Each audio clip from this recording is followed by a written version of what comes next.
नमस्कार। आज के इस विश्लेषण में हम भारतीय संविधान की उस बिल्कुल बुनियादी नींव को गहराई से समझेंगे जिसे अनुच्छेद 1 कहा जाता है। ये कोई साधारण कानूनी पंक्ति नहीं है, बल्कि ये वो जगह है जहां से हमारे राष्ट्र की असल पहचान का जन्म होता है। चलिए इसे डिकोड करते हैं। इस सफर में हम मुख्य रूप से इन बिंदुओं को कवर करेंगे। अनुच्छेद 1 का परिचय, भारत अर्थात इंडिया का मतलब, राज्यों का संघ का ढांचा, राज्य क्षेत्रों का वर्गीकरण और अंत में इसके ऐतिहासिक और न्यायिक पहलू। आइए सीधे चलते हैं अपने पहले भाग पर, अनुच्छेद 1 का परिचय, जो हमारे संविधान की सबसे मजबूत नींव है। अगर हम मूल संविधान को देखें तो अनुच्छेद 1 का क्लॉज 1 बहुत ही स्पष्ट शब्दों में कहता है, भारत अर्थात इंडिया राज्यों का संघ होगा। बस इतनी सी लाइन, लेकिन यही वो लाइन है जो हमारे पूरे देश के चरित्र को, उसके अस्तित्व को परिभाषित करती है। अब ध्यान देने वाली बात यह है कि इतनी छोटी सी पंक्ति में दो बहुत बड़े और अलग अलग कॉन्सेप्ट छुपे हैं। पहला, ये हमारे देश का नाम तय करता है, भारत अर्थात इंडिया, और दूसरा, ये हमारी राजनीतिक व्यवस्था का प्रकार बताता है, यानी राज्यों का संघ। है ना कमाल की बात? अब बढ़ते हैं दूसरे भाग की ओर, जहां हम इस पहचान को, भारत अर्थात इंडिया को थोड़ा और करीब से समझेंगे। ये जानना काफी दिलचस्प है कि संविधान सभा में इस नाम को लेकर काफी लंबी और तीखी बहस हुई थी। एक तरफ कुछ सदस्य थे जो हमारी प्राचीन परंपराओं से जुड़ा नाम भारत रखना चाहते थे, वहीं दूसरी तरफ कुछ सदस्यों का मानना था कि अंतर्राष्ट्रीय स्तर पर हमारी जो पहचान बन चुकी है उसे देखते हुए आधुनिक नाम इंडिया ही सही रहेगा।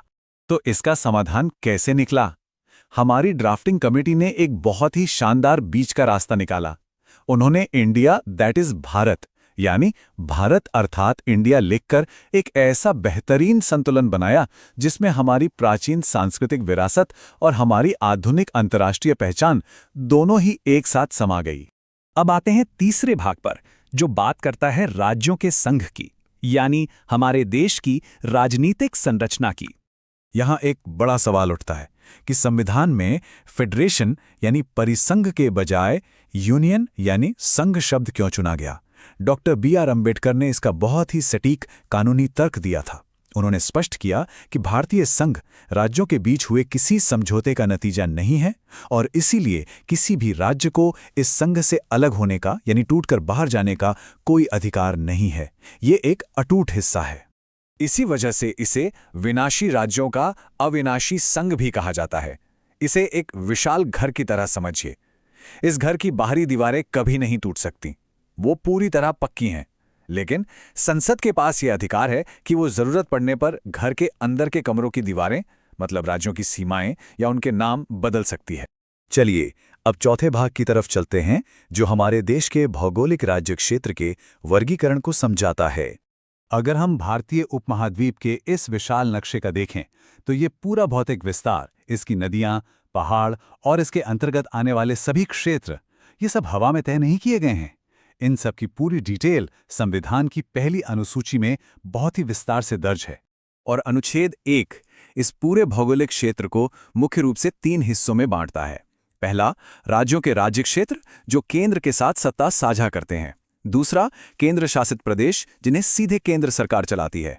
और तीसरा, वो अर्जित राज्य क्षेत्र जो भविष्य में भारत सरकार द्वारा अधिग्रहित किए जा सकते हैं। यह भविष्य के विस्तार के लिए एक खुला रास्ता रखता है। यहां अक्सर एक कन्फ्यूजन होता है।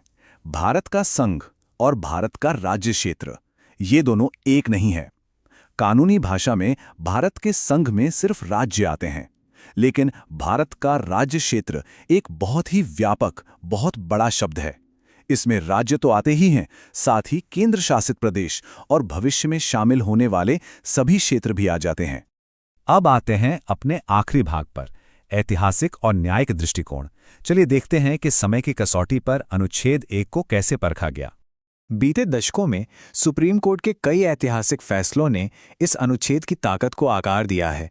1960 के बेरुबारी यूनियन केस से शुरुआत करें और फिर 1973 का मशहूर केशवानंद भारती केस या 1994 का एसआर बोम्मई केस देखें।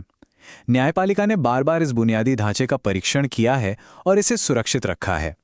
इन बड़े मुकदमों से कुछ बहुत ही साफ निष्कर्ष निकले हैं, जैसे कि अगर भारत को अपना कोई भी हिस्सा किसी दूसरे देश को सौंपना हो तो उसके लिए संविधान में संशोधन करना ही पड़ेगा।